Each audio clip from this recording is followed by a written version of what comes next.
Imagine that all you have right now is gone.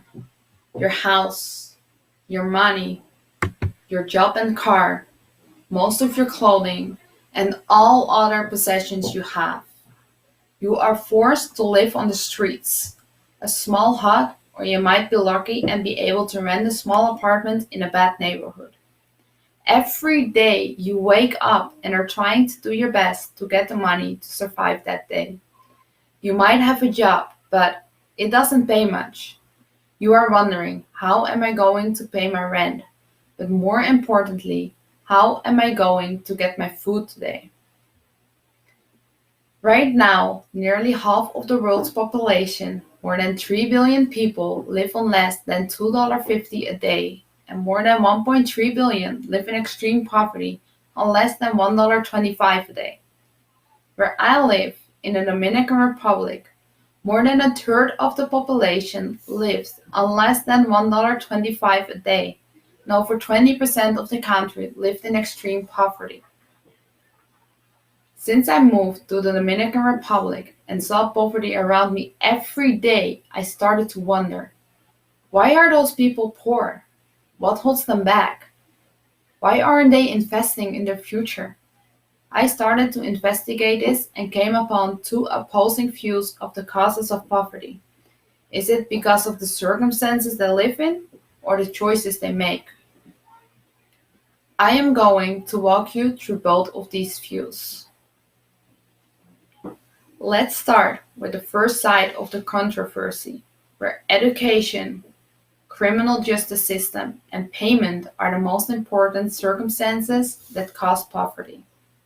Restricted access to affordable quality education is the biggest reason why poverty gets passed on from generation to generation.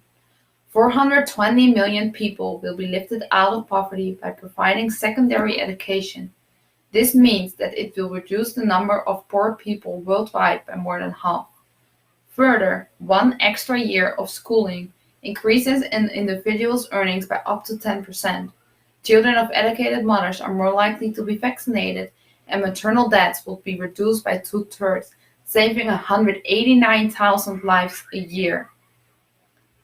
Looking back at the Dominican Republic, the literacy rates and school participation has risen over the last few years, which resulted in an upward movement of social class for women. Despite the education is starting to be better, the country is still ranked as 143rd in the list of 144 countries of the quality of the primary education and 137th for the quality of the education system. Subsequently, the criminal justice system, especially in the United States, creates a vicious cycle of poverty. The country adopts strategies that punish poor people for their poverty.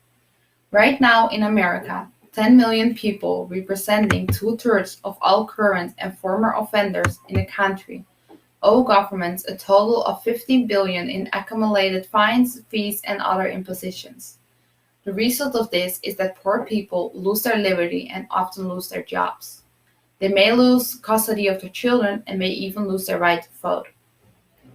Many people will carry their debts to their deaths, harassed by bill collectors and new prosecutions.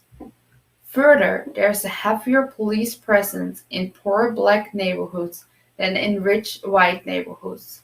This results in poor people being more likely to get into trouble with the police, which makes the problem even bigger. Furthermore, workers who are not being paid a living wage trap families in a cycle of poverty that is passed down through generations.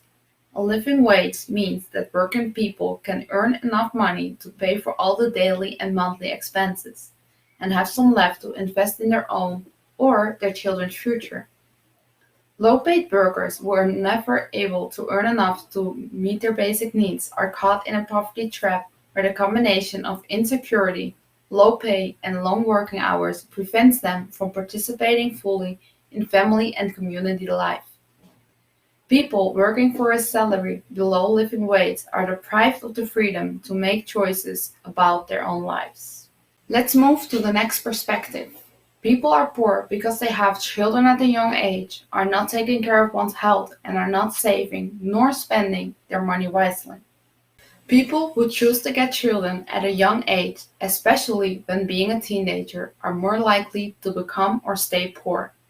More than 60% of young unmarried mothers live in a household that qualifies as being in poverty.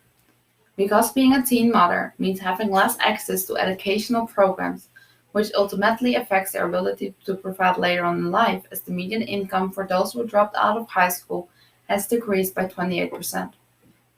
Looking at the fathers, they are less educated themselves also and are not able to pay sufficient for child support because they cannot get a good paying job.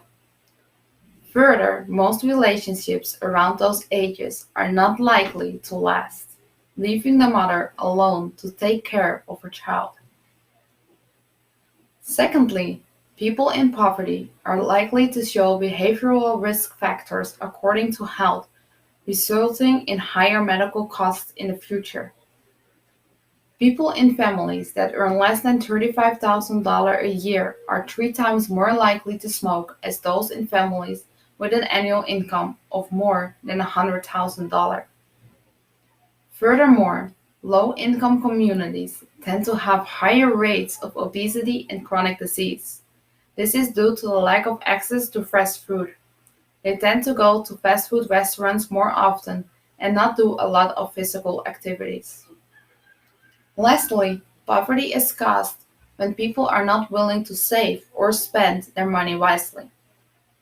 Most people are in a cycle of overspending and live from paycheck to paycheck. This leaves them poor. Whether it's a payday loan, debt settlement scam, or even just using a credit card for an emergency, it's easy to make rash decisions when you're stressed. And these decisions usually keep people broke. Also, a lot of people want instant happiness with the financial choices they make instead of saving it for a future goal. Looking at the controversy in the wall with two sides of the cause of poverty, circumstances versus choices, it is without doubt that the circumstances are the most important factors of being poor. However, there are choices people can make to help the financial situation rather than hurt it. If developed countries and more people are putting their energy into helping the poor and by establishing quality education and developing the economy, those people will get chances to overcome the situation.